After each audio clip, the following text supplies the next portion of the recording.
The advice and opinions expressed by the host of Autism Live and her guests are meant solely as suggestion and should not be in any way construed as child-specific advice. Any choices you make in determining your child's treatment are completely at your own discretion. Dr. Doreen Granpeesheh is the Dr. Doreen is an expert in autism. Doreen Granpeesheh. Dr. Granpeesheh. Dr. Doreen Granpeesheh. Dr. Doreen Granpeesheh is a visionary in the field of autism. Now you can ask her questions on Ask Dr. Doreen. Good morning and welcome to Ask Dr. Doreen. I'm Shannon Penrod and I'm here with the fabulous and wonderful Dr. Doreen Granpeesheh for Ask Dr. Doreen. Good morning. Good morning. How are you, Shannon? I am better because I'm here with you. Let's say that. Thank you. Good morning, everyone. And we love that even when she is out and about, that she will make time when she can to be here with all of you. For those of you who don't know, Dr. Doreen Granpeesheh is an expert in the field of autism. I believe the preeminent expert in our time. And what other time is there in the field of autism? She's been working in this field for 45 years. It's still going to take me a while to get used to saying that. Because she doesn't look like she could have been on the planet for 45 years. I know. But nonetheless, she's been working in this field for 45 years with all kinds of individuals on the spectrum, from very young children up through senior citizens, and most assuredly, toddlers and school-age children, teenagers, and adults on the spectrum. So I also love, and I love to say this about her, she's, of all the people that I've met in the world, she is the very best at perspective taking, at putting herself in somebody else's shoes and thinking, what would this be like for them? And she does that on a regular basis. She does that for individuals who are on the spectrum, constantly thinking, okay, for this individual, what is it like for them? How can we make it fair? But she also extends that to the people who love that individual, who are working with them or family members and trying to make their lives be as happy and productive as it can possibly be. So what a wonderful gift she is to all of us in the autism community. And thank goodness that she donates her time here to give all of you the opportunity to ask her questions. So that's what we're going to be doing for the next hour. You can be writing in right now on Facebook, YouTube, Twitter, or about a dozen other sites. Our fabulous Traven is going to start to show you some of the different ways that you can be watching the show, whether it's live or in podcast. And if you're watching live, you can be asking questions. Now, if you're watching and it's not live and you're like, well, I'd like to ask a question, but there's no way I can be there live, I got two things for you. First of all, you can email me and let me know the question that you want. We're going to show you that question in just a few minutes, or my email in just a few seconds. But for those of you listening, it's shannon@autism-live.com. And you can send me your questions. But we'll get it up on the screen here in just a few minutes. Traven's busy showing you all the places to watch. I've given him way too many things to do at the same time. But the other thing that you can do, if you're like, oh, man, I never get to watch this show live, we have something really amazing coming up for you. Starting on April 4th, we're going to kick off the Autism Network Podcastathon.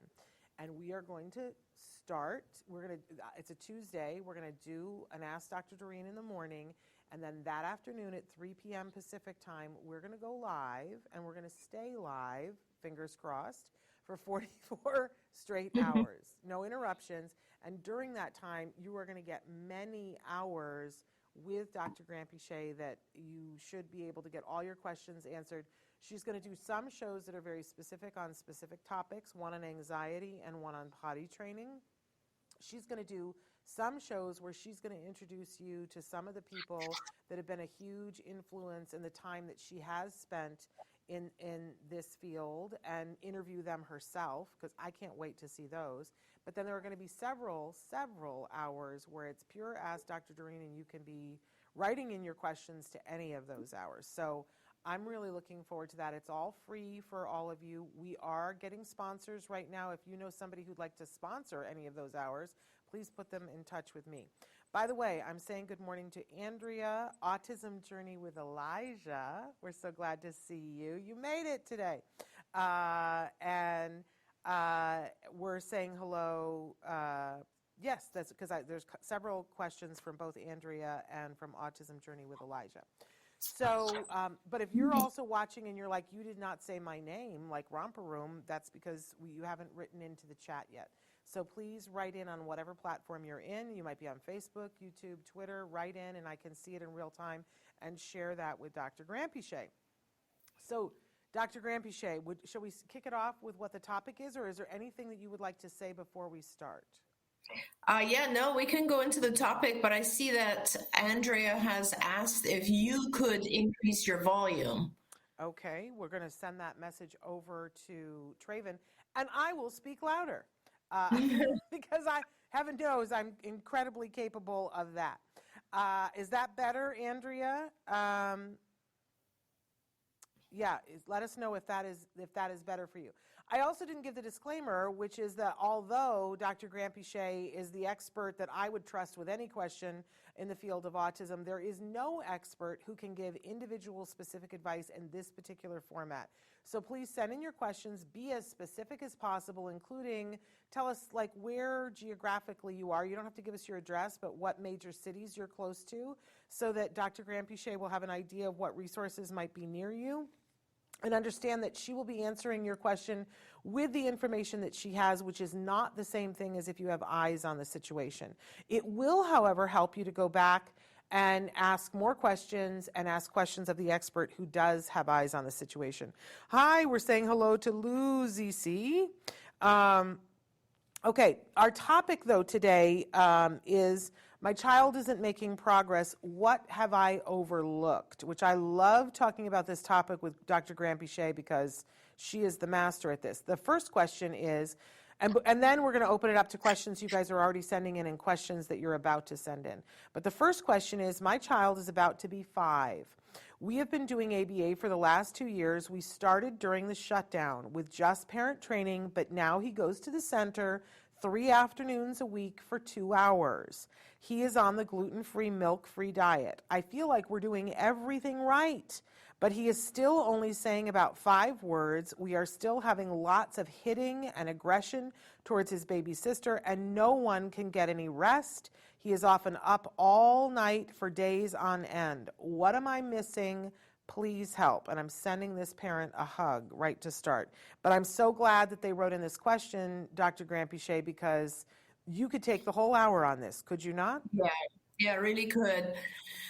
And this is a topic that's very dear to my heart because it's all too common, the situation that parents feel like they're doing everything, but actually there are some really important aspects missing. So let's talk about that. I think in general, it's just important to remember that we're looking at trying to do everything to make the child healthy, first of all, from a medical, physical perspective. So that means the very, very first thing is sleep. And sleep is super, super important because the whole concept of ABA is about intensive teaching. And let's face it, if any of us don't get enough sleep, we are also not going to do very well learning. So I would really recommend that you talk with some specialists. And this goes beyond your pediatrician. I think for me, when I'm looking at underlying health issues that are out of the ordinary, I will not really go to my family physician or, in this case, a pediatrician. I like to talk to functional medicine physicians because they are the ones that try to help you figure out what's causing the problem, and then also will give you more natural supplements that will help solve the problem. So the first thing is making sure that the child is receiving any kind of intervention that they need for sleep. Now, when it is an issue with not sleeping, you usually have various types of supplements that can help, forms of magnesium, melatonin, of course. There's lots of different things that can help. But then also, sometimes our kids don't sleep just because when they wake up in the middle of the night, they come over to us and they prefer to sleep in our bed. and or they want to drink, and something happens during the night that it becomes a kind of a conditioned behavior for them to wake up. So you need to make sure that you're also not just depending on supplementation or medication, but you're looking at all the possible things that could be either waking your child up or keeping your child up. And, our kids are very sensitive to sound, for instance. A lot of times I find that our kids are waking up in the middle of the night because that's when, let's say, we have our sprinklers set to turn on, or the dog next door, or something is waking the child up. And then the way that we interact with the child during the night maintains them, like keeps them waking up. So that becomes really important. You need to figure out the sleep patterns, because there's a big correlation with autism or autism-related behaviors and our neurotransmitters. And when you don't get enough sleep, you're just not able to produce sufficient amounts of the right neurotransmitters. So sleep is important. Secondly, any other type of health issue for I always repeat this now because I can never forget that I did one time I did an evaluation for a family, and the evaluation was, almost 2 hours of me asking questions. And then at the very, very end, I said, is there anything else? And they said, oh yeah, by the way, he also has diarrhea about 10 times a day. He's always had it his whole life. The doctor told me that's part of the autism.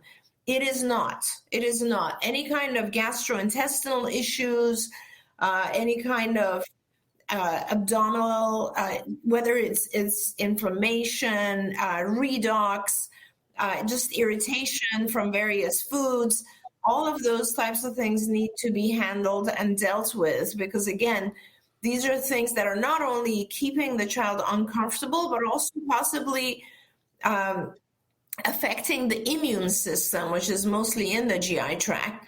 And then we have other problems if our immune systems are not working correctly.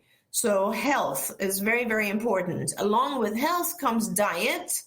And I know this parent wrote that their child, I believe they said, casein and gluten, if I'm not wrong. Yeah, they said gluten and milk-free. Right. So the milk is essentially is casein, and that's important. It's the protein in milk and the protein in whole grains, which is gluten. And so those are two things. And a lot of kids have difficulty digesting those particular products, but they could also be reacting to corn, to soy, to food additives, to food coloring. I mean, there's a ton of stuff. So it would be very important, again, to identify a nutritionist or dietitian, or again, a functional medicine doctor who can help. And you can not just do urine analysis and stool sample analysis, but also, of course, there are blood tests. Nowadays, there's even just kits that you can get in the mail, and you can put a portion of the stool in there and mail it back, and they'll give you a huge array of all the foods that your child might be, we say allergic, but really it basically they're having a hard time breaking those foods down. That's important for a lot of different reasons, and I'm happy to talk about that on a different show, but it really is very important to get the diet right. Then when you get the diet right and the health and the sleep, and you are paying attention to the sensory issues with the child, that's also important, because some of our kids learn visually, other kids learn auditorily. Not all of our kids have the ability to receive information with all of their senses. And also sometimes our kids have a very significant need to have certain types of sensory stimulation. And this is what we refer to as sensory dysregulation. Like they have certain needs and they have certain resistances or things that bother them from sensory input. So it becomes important to know your child. Like, what is their learning style? Do they learn better if they have a visual stimulus? Are they sensitive to sounds that you want to make sure you keep away from them? That's important because a lot of the ABA then is taught using those sensory modalities that works for your child. I might have an ABA program for one child, which is completely verbal in instructions, and another child where all the instructions are visual. And that's important because if you don't recognize those differences, you're just making it harder for the child to learn. Now, when you have all that information, you want to do a good ABA program. And the biggest issue I see right now is the question that we had is that the child is only receiving 6 hours a week of ABA. And that's so important to discuss because, like I said, we often think 6 hours, that's got to be sufficient because I only do like maybe 2 hours of speech therapy or 3 hours of occupational therapy. But ABA is different. ABA has been proven to be very effective when it is intensive. And I know it's hard for us to imagine this, but when I say intensive, I'm talking about something like 6 hours a day of ABA. So the ideal amount of ABA varies per child, but we know that every additional hour will have an impact. So when a child is younger, we try to give them as much as we possibly can, often 40 hours a week of one-to-one ABA, where they're just soaking in this information and just absorbing it and learning. And as they get older and other obligations enter their lives, like education or school, whatever it might be, then we have no choice but to reduce the amount of ABA because they have all these other things they have to do. But again, the more ABA, the better. When you have a child who has aggression and they're only receiving 6 hours of ABA, what that means is that during that 6 hours, they're getting a set of rules and people are managing them and interacting with them in a certain way. Then the rest of the time, they're under a completely different set of rules. And this causes confusion. And this causes the child to continue to aggress because there's no one set of rules. So for instance, if you're in an ABA session and there's aggression, everyone has figured out, hopefully you have a board certified behavior analyst who's figured out what the function of the aggression is. Why is the child aggressing? Always these challenging behaviors are a form of communication. So the child is trying to say something. They're trying to either gain access to something or avoid something. And in ABA, we try to teach the child to use more adaptive, more functional ways of communicating rather than hitting or being aggressive. How often does those same set of rules occur outside of the ABA? In other words, when the child's in school or with you or out and about and they aggress, what happens? I am pretty sure that the way that things are managed are not identical to the way they're managed inside the ABA session. And honestly, that's part of the reason that we want to do intensive ABA is because when you do, 5-6 hours of ABA a day, the child learns very, very, very quickly what the rules are and how to communicate without using challenging behaviors. So, and of course, obviously, every child will benefit from additional tutoring or learning new skills.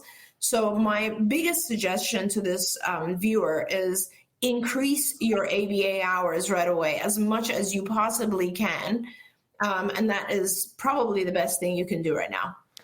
Thank you so much for that thorough answer, Dr. Granpeesheh. I just so appreciate getting to spend time with you because you speak sanity, and I love that. And a lot of people out there are speaking insanity. I had a parent recently, it broke my heart. She wrote to me and said, I recently left my ABA provider and went to a different ABA provider. And I said, why? What kinds of things were you seeing? And she said, well, they were constantly pressuring me to do more hours because I was only doing 15 hours with my 4-year-old. And they were constantly pushing for more hours, and that she had read on some mom's group that was because they just wanted more money. And she said, and I don't want to be pressured for something so that they can make more money. So she moved ABA providers. And I said, my gosh, I would have given you the exact opposite advice, that if you're with an ABA provider who, and you have less than 25 hours and your child is less than 6 and they're not pressuring you for more hours, then I'm seriously wondering what their motives are. Because it isn't about the money, it becomes, I think, and tell me if I'm wrong, that everything gets easier if you're doing more, because the child learns faster, which means the team gets more excited. The child is less frustrated. Parents get on board because they see, oh my gosh, this works. I want to do what you're doing at home, and everything gets easier. But if we're doing too few hours, it's the child gets frustrated, and why wouldn't they? And confused, as you said, confused. So thank you for speaking sanity, Dr. Granpeesheh. I just want to make it so that everybody can hear your voice.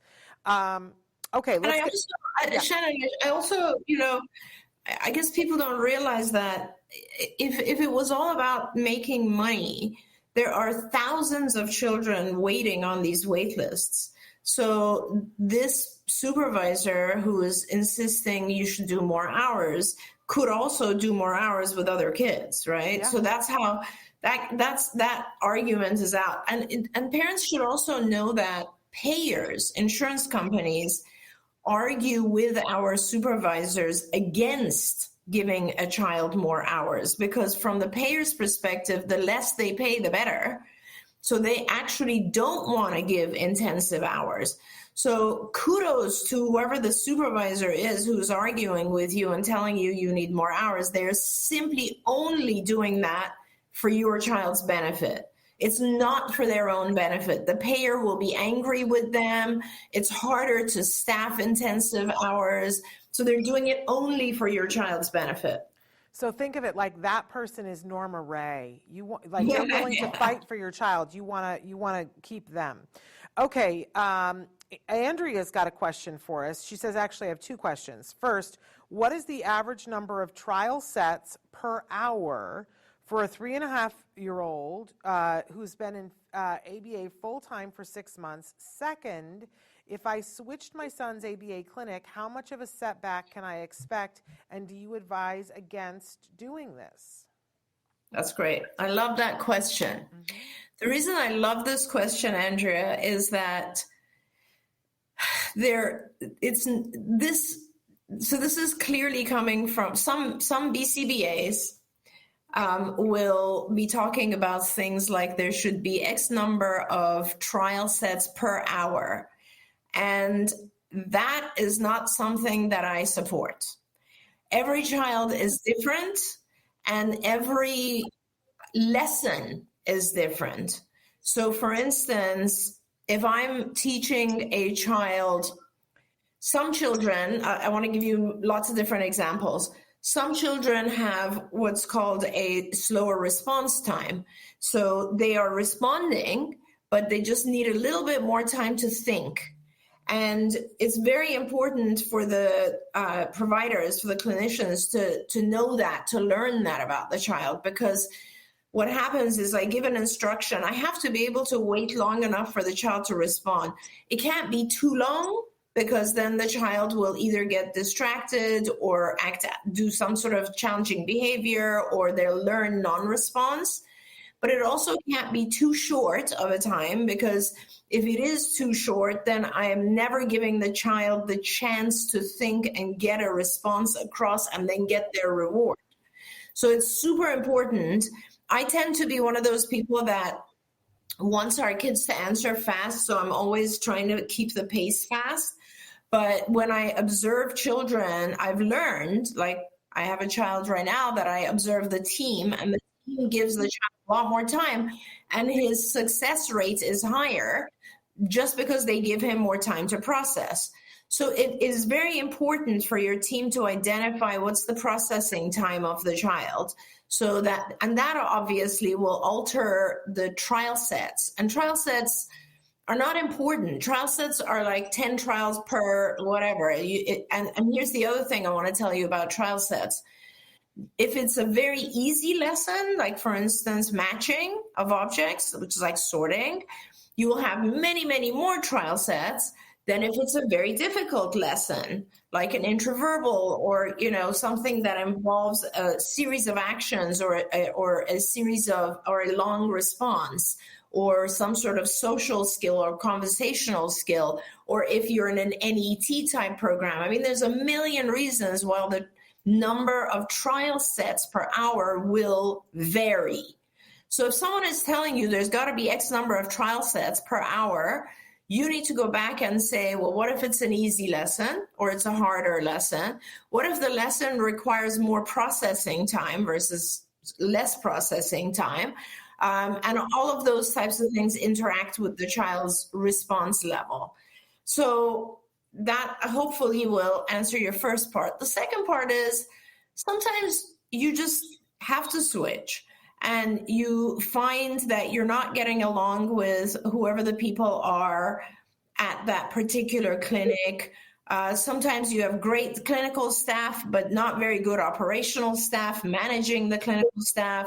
Sometimes you have an organization where they have very high turnover, and so you never have the same team. There's reasons why it's better for your child if you move to another clinic. No, it's not going to be a major regression. Yes, of course, our kids get attached sometimes to their therapists, but they will move on if they have better therapists. Make sure that you are changing for the right reasons. And, Shannon and I can certainly talk more about what is a good ABA provider. But, if you're doing it for the right reasons, don't worry. It's not a setback. Do it, get your hours, get it from good clinicians, and don't be worried about it. Amazing. I'm seeing a lot of things that people are writing in. We're going to get to as much of it as we can, you guys, but I'm loving the chat here. I want to move to Lou ZC says, is it better to have your child with ASD and ABA therapy that is home-based or center-based? Which would be more effective? Great question, Lou ZC, because we actually did a study on this, or several studies, and we found that children tend to learn more in the center. Now, the reason, and we didn't really analyze the reason, we just did comparisons. We did several comparisons. First, we did a comparison of children who were receiving therapy in the centers versus children who were receiving therapy in their homes. And we saw that the children in the centers were learning almost twice as fast. And then we decided, okay, well, these are different children. So why don't we look at children who can receive half of their therapy at home and half of it at the center and see which environment they're learning faster. And again, we discovered they learn a lot faster in the centers. And obviously, it comes to mind, the logical reason for that is that perhaps there's too much distraction at home. There's noises, there's not a quiet space. Parents might be coming in and out or other things, children, siblings, etc. On the other hand, it's also possible that there are too many distractions at a center, or you have therapists at the center who are not doing their job. I mean, I hate to say it, sometimes I have seen therapists, and instead of paying attention to the child and doing their job, they're, on their phone or doing something else.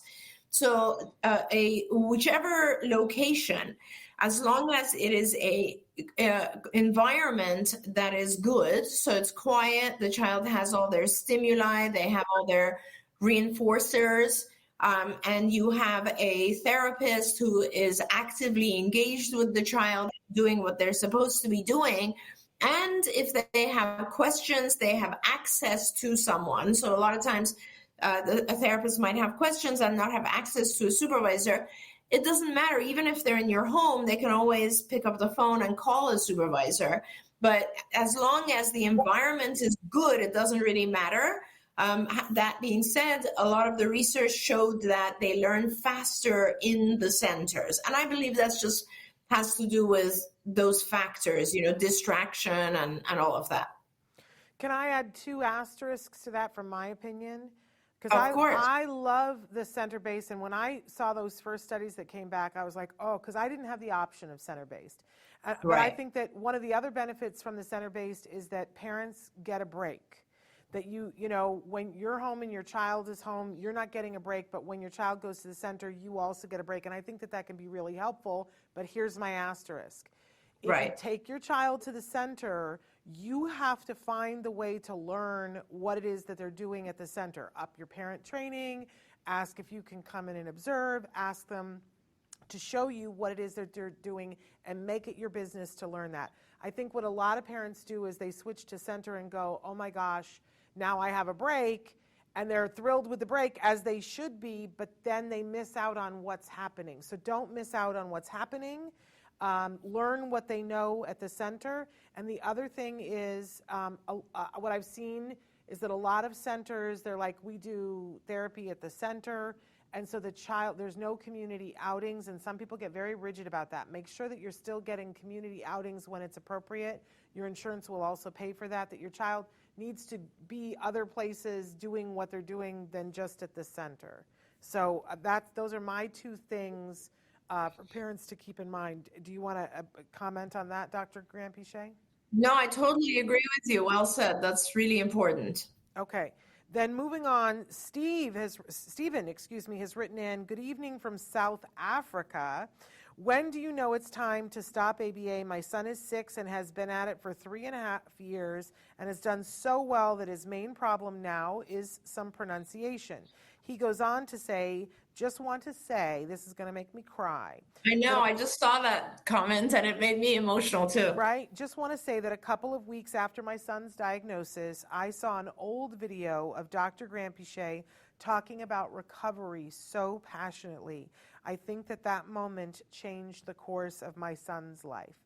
And Stephen, that's why we're all here, for that in and of itself. So to help and be of support and help people to see, other things.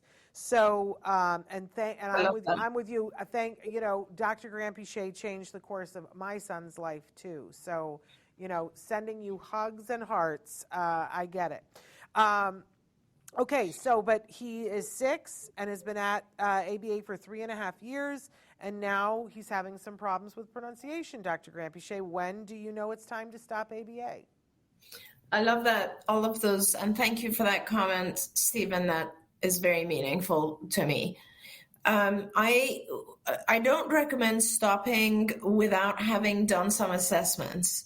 So usually when I treat children, at the end of therapy, I want to do some assessments, and two things happen. Either the assessments tell me, yeah, we're done, or the assessments point to areas that I wasn't aware of that I need to work on with the child. And that's the reason it's important, is that if we think, for instance, that right now the only issue is pronunciation, we might be overlooking other things, and those other things will later impact his future development. And when a child is done, I want them to be done. I want them to move on and just, live a mainstream integrated life and not have to have tutoring again in the future.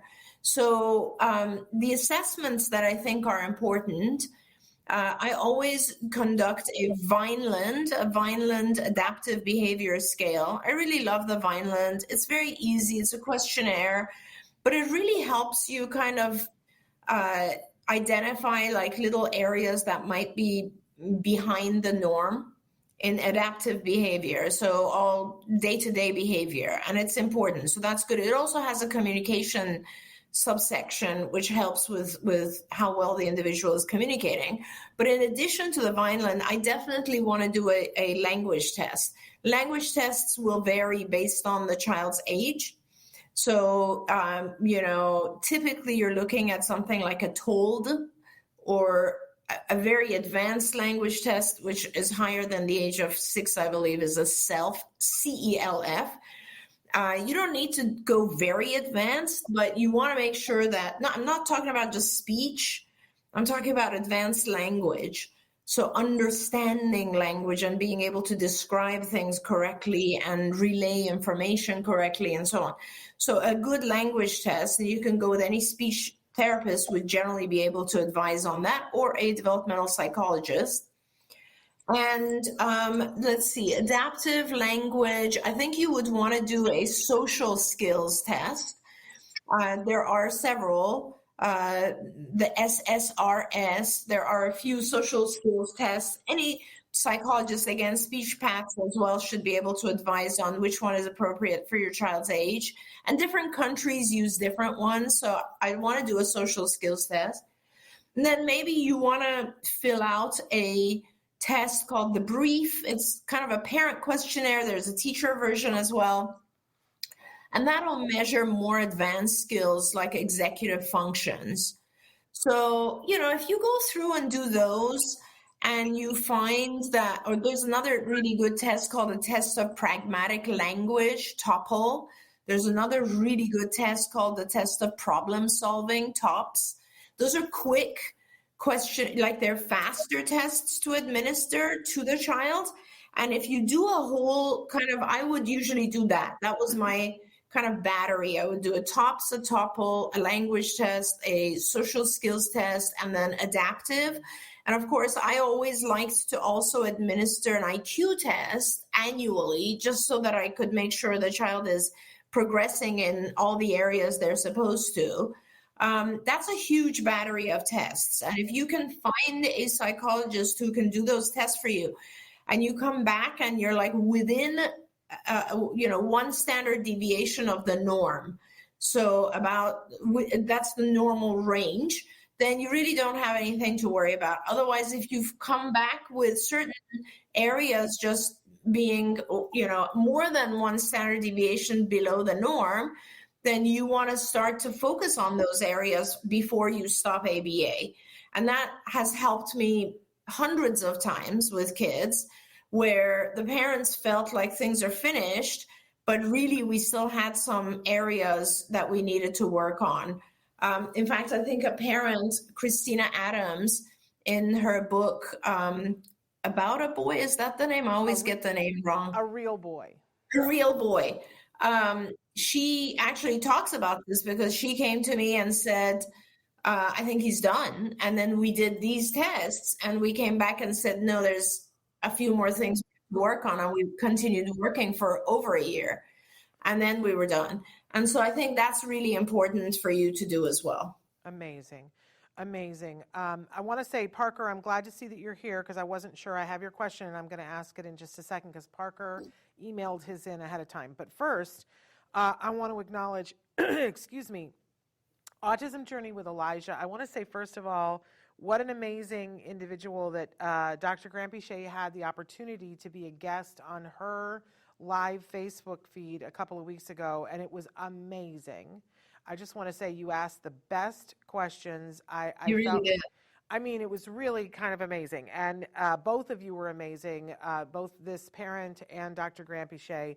Want to encourage people, if you get the opportunity to go find it on Facebook, I hope that there is a link to it because it was, what do the young people say, off the chain? I think that's really old. What's the phrase that they say now? It was lit? I don't know. It was amazing. I was inspired by it. So, but they have written in a question, but then they wrote in something else that I want to say because I think it involves this. How can you make potty training more consistent and effective when you have a home where both parents work long hours and the daycare or preschool is too busy to be consistent with one child at a time? But further down, she wrote that the developmental pediatrician has sent a referral over for 40 hours of ABA, and she says she's okay with that. And I think that's going to have some bearing on this. But what do you want to say, Dr. Granpeesheh? That's awesome. Yeah. If you start to get the 40 hours, which congratulations, I'm so excited for you, by the way, because this is going to be a fun journey for you. The one thing I want to say off topic is videotape your child frequently. You're going to want to have these segments of video to kind of document your child's progress. It's fun to watch when a child gets intensive therapy and it's good therapy. I love it. So I hope that you can get those hours. And once you get those hours, there will always be people around who will help with the potty training. It is vital to be consistent with the potty training. It becomes very, very confusing very quickly if people are not consistent. And then it becomes really hard to do the potty training again, because now the child is like, well, what am I supposed to do here? So, I think that's the best solution. I'm not sure. I don't remember. I don't think you're in California, but I'm sure many states have respite care and also like Social Security services that can help with things like this. They can give you an individual who is there to do things like take the child to the bathroom on a schedule, or make sure that they're following the steps of the potty training that they're in right now. But of course, the best of all is to do ABA, and it'll happen very quickly. Absolutely. Amen to that. I want to jump to Parker's question. Parker, I'm so glad that you're here. He wrote to me the other day and said, I was at the gym today, like I always am on Mondays, Wednesdays, and Fridays, and the smell of chili was around the room. There was a chili cook-off happening. I got a sample of this really good chili. I was going to make myself a bowl, but some lady, which I had never met before, said the chili is only for city employees. I told her there was no sign on the door, and she said it's our first time, and the next time there will be a sign. And I almost went into a complete meltdown over it, but I knew I was in public, so I didn't. What can I do to, one, do even better than I did, how I did this time, and two, how can I avoid situations like this in the future? Thanks in advance, Parker. Parker, I just love your questions. I swear, you keep me on my toes with your questions because you're so deeply analytic, and I love that. I don't know anyone who does that. I think what would be helpful for you, Parker, is to start writing down things, because you are so incredibly analytic about your own situation. So what I would do is I would keep a journal, if you don't already, Parker, and that journal will really, really help you figure things out. So for example, in this case, if you were writing a journal, you would start with just the description, like you just told us right now, of exactly what happened. And then you would sit there for a bit and you would put yourself back in that situation. And you would say, I felt how I felt. Start with how you felt. If you look online, there are emotion wheels, which are really wonderful. If I could share that with everyone, they're amazing because, most of us, we start with, let's say, one emotion. Like, let's say I felt annoyed. But then when you look at a really good emotion wheel, annoyed will be then itself broken down into 5 different things. For instance, I felt annoyed, but if I want to go further, I felt frustrated, or I felt embarrassed, or I felt left out, or what was it that was causing me to feel annoyed? And then that feeling, the left out, let's say, goes even further. And you ask yourself, well, why did I feel left out? And has there been a different situation in my life that makes me feel left out? Is it just my diagnosis that makes me feel left out? Did I feel like, just not being able to participate in getting the chili says that I'm different? What was the core issue there? Maybe it's none of the things I just said, Parker. Maybe it has just to do with the fact that, you were hungry and you became angry because you couldn't access a food that you really like. So use those types of journaling techniques. Start journaling things and keep talking to us, because really, I think journaling will help you really analyze these things. And honestly, Parker, you are someone who would benefit from just psychological therapy sessions. Like, you would really benefit having a therapist that you could talk to weekly on Zoom, and they would help you with what you've written down in the journal. And it would really help you understand yourself better. And when we understand ourselves better, we're always able to handle the situation differently the next time, because we learn what is causing it, and it doesn't bother us as much. And so I think that would be very helpful to you, Parker. And I want to say, Parker, thanks for asking this question, because I want to now do what Dr. Granpeesheh said, because can I be honest? It would have ticked me off too. Like, there's no sign you were supposed to magically know. And I think, I just want to say this, Parker, the fact that you didn't have a meltdown, that's kind of amazing that, you had feelings, but you didn't have a meltdown. You said to yourself, this is in public, and you didn't have the meltdown. I think you're killing it. I think you're doing a really great job. And the fact that then you're like, how can I do this and how can I avoid this? We all feel fatutzed at some time in some place because of somebody doing something. It happens. But I'm going to use Dr. Granpeesheh's advice in my life. But Parker, we so enjoy you. Thank you for being here and asking that. We're all going to learn from that. I'm saying hi to Bertha. Bertha, that's always been one of my favorite names, can I just say?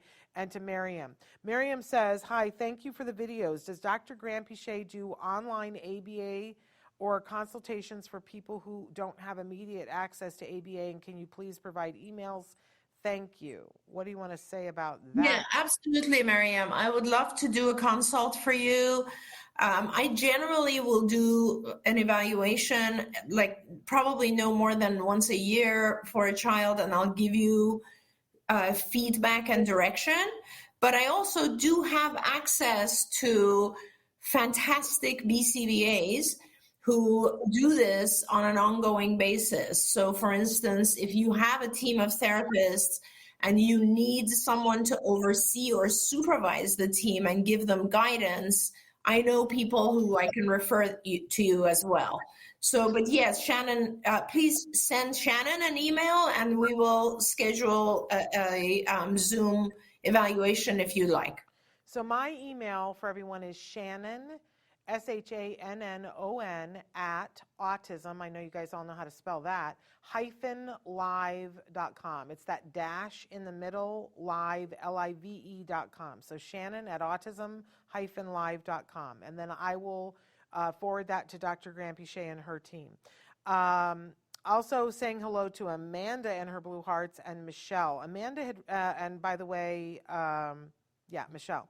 By the way, Amanda had written in and said, when we were talking about the low hours, she said, I spoke up at my last company. All of the little kids only had 2 to 3 hours maximum, which is unconscionable. That's my putting that in, not her.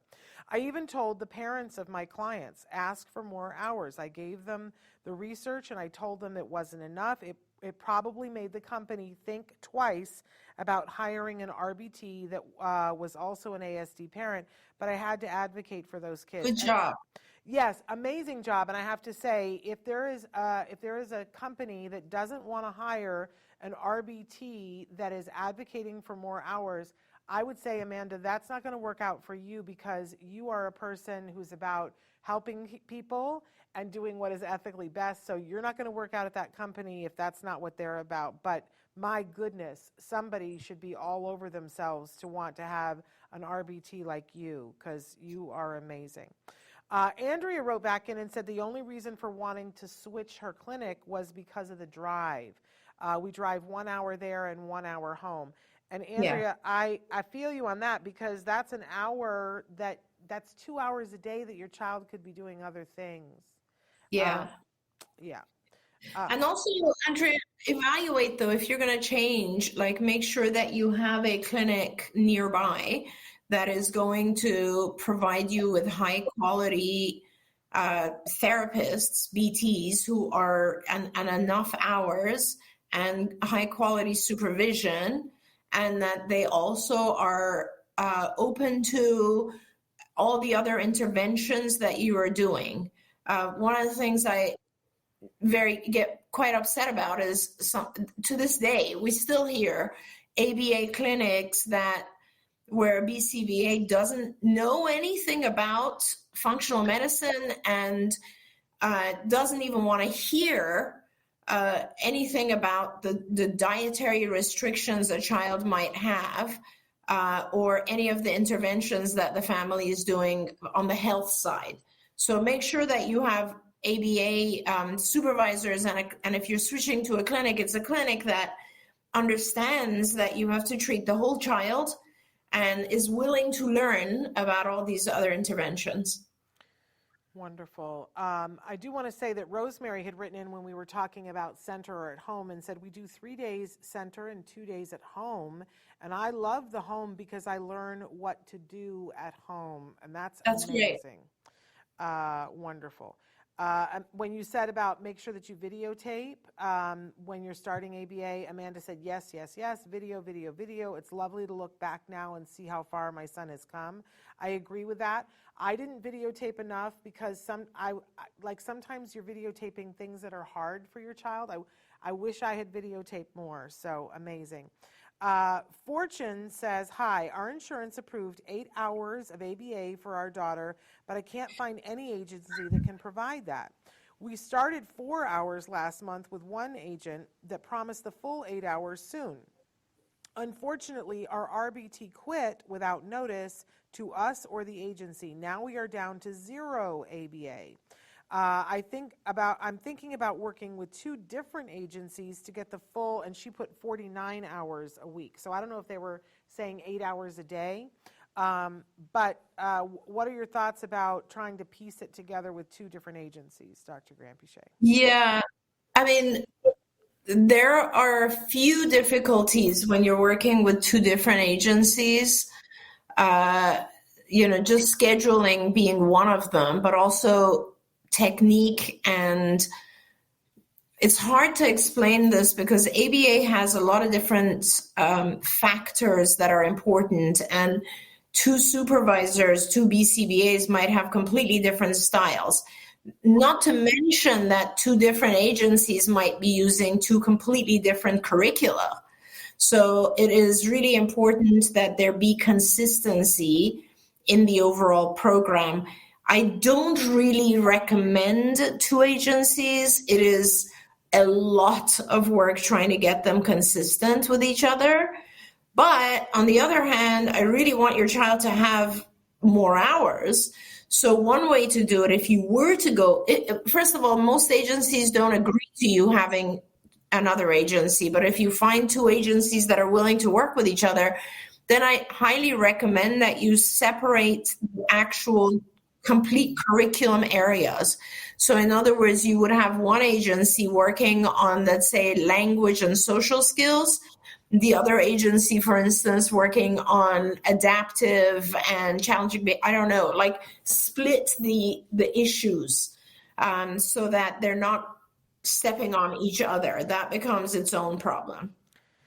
It's so hard, but I appreciate the ingenuity of that. Gemma has written in and said, hello, I find that fidget aids with me to help stop meltdowns, or like Dr. Granpeesheh said, writing in my journal. And thank you, Gemma.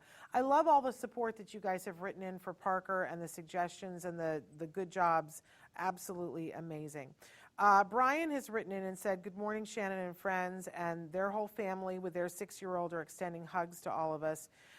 Brian says, to all, things can get better, but you must also learn to accept that those that simply will not, but can improve. I'm not good at accepting that, Brian. If it's that somebody can improve but doesn't want to, I guess I want to know why they don't want to. But that's not my strong suit.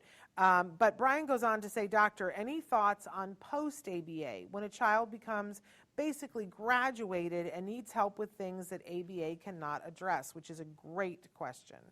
And Reza has asked if we can turn up the volume on Dr. Granpeesheh. I don't know if anybody else is having an issue, but can somebody else say if they're having an issue so that we know? Because Reza, it might be your computer. I just don't know.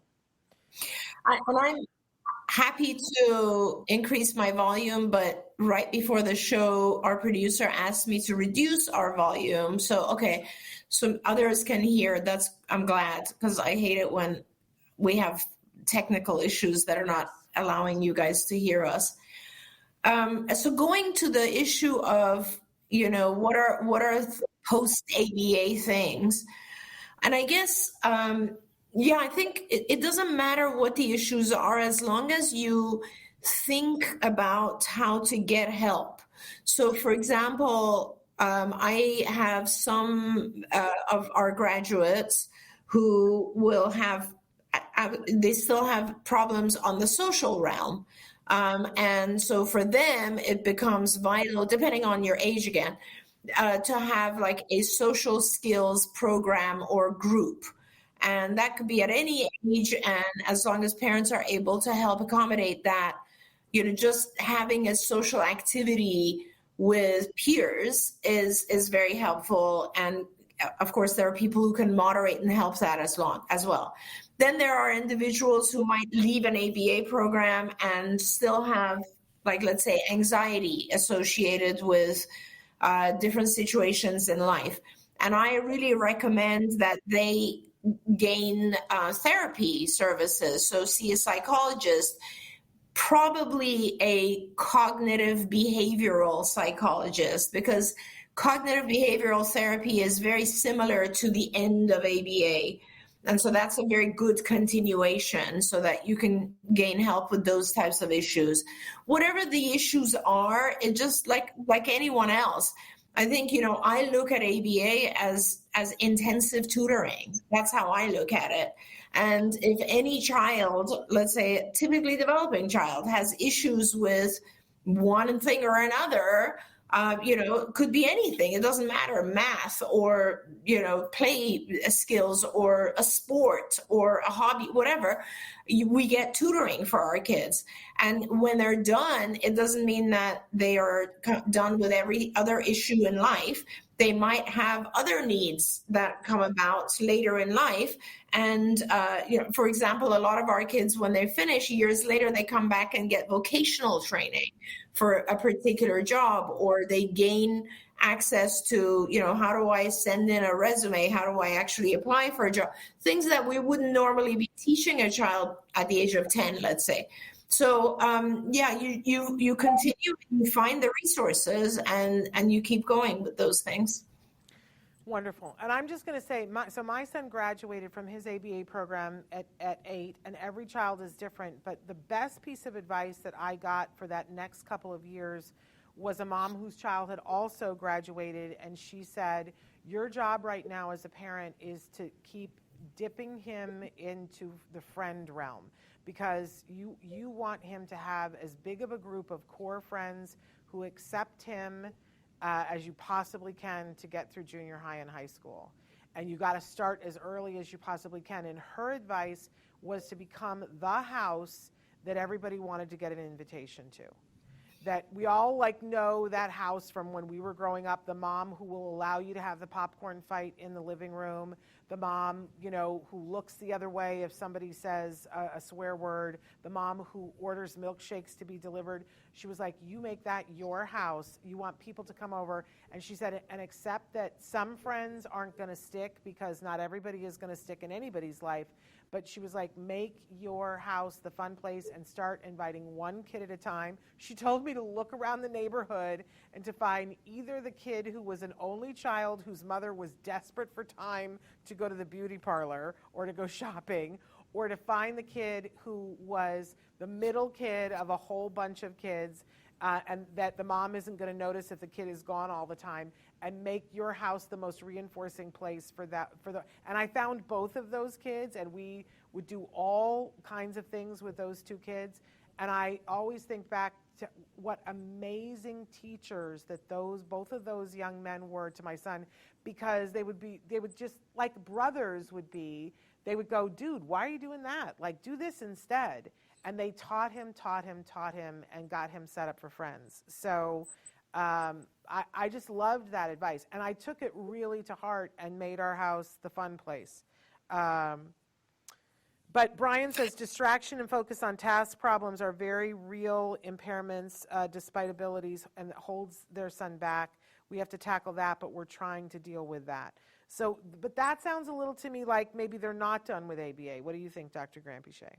Well, okay, so it depends on the organization that's providing the ABA, because a lot of organizations don't really know how to attack these problems. And I feel like we used to spend a lot of time on distractibility and focus because we were doing a lot of work in the executive function area. And if you have providers who know how to tackle executive functions, they're going to focus on these things. And if you don't, then you're right. What's the point of being there? One way that you work on distraction and focus is simply by providing gradually increasing distraction to your child. So you can do this yourself at home, where you start with a very easy let's say homework or a worksheet or something that the child is focused on, and then you gradually add distraction to the background, whether it's noise or people or the TV or radio or whatever it might be, but you add distraction and you do it in a way that it's very gradual and the child learns to remain focused. Now, that's just one tactic. There's lots of different tools for teaching a child to stay focused. It's a whole area of our instruction that was called attention. And there's lots of different attention issues. And then there's also inhibition, which is the ability to block out things that are distracting. So this is the area of executive functions. Now, the other quick thing, because I know we're out of time, is that, sometimes our kids lose the diagnosis of autism, but they maintain some aspects of ADHD. And remember, with attention deficit hyperactivity disorder, you do not have to have hyperactivity. There's a whole type of ADHD that just is distractibility. And so you might be looking at talking to specialists for ADHD, and also maybe even considering medications for ADHD, which will help as well. There we go. I'm so sorry that we are out of time, and we got a couple of questions there at the end that I would love to answer. I want to invite you to please join us next week and ask your questions at the top, because I always hate it when we leave a question unanswered. But I want to thank you, Dr. Granpeesheh, for all that you do. My goodness, you are so amazing. And I want to thank everybody who's been on here with us today and every day, adding to the conversation, because sometimes the question you ask becomes the whole new realm that somebody else goes, I never thought of that before. So absolutely amazing.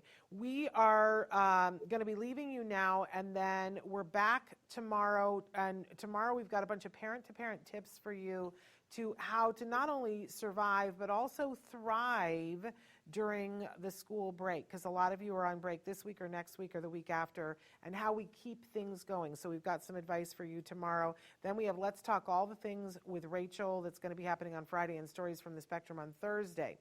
But we're getting very close to the podcastathon. I want to encourage everybody to go to autismnetwork.com, click on any of the links or pictures that are podcastathon, and then click on the one that's the calendar. We're updating it daily and adding podcasts and information about it daily. So, I hear people are mapping their strategy. Okay, so this is what I'm going to watch. Please know that it will all podcast eventually, that you'll get to watch it, but there's nothing like watching it live. And we even, for Stephen, we even have somebody who's going to be live from South Africa. Ilana Gershlovitz is doing her podcast for us, Autism Now What? That you'll see in the wee hours here, but in the middle of the day for you on that very first day. So we're so excited about this. Please share and tell other people about it. Spread the word, because it's going to be absolutely amazing. Dr. Granpeesheh, thank you for all that you do and all that you are. Oh, such a pleasure, Shannon. So nice to see you, and thank you, everyone. All right, everybody. We'll see you tomorrow. Until then, give your kiddos a hug from me and one for you too. Bye-bye for now. Bye.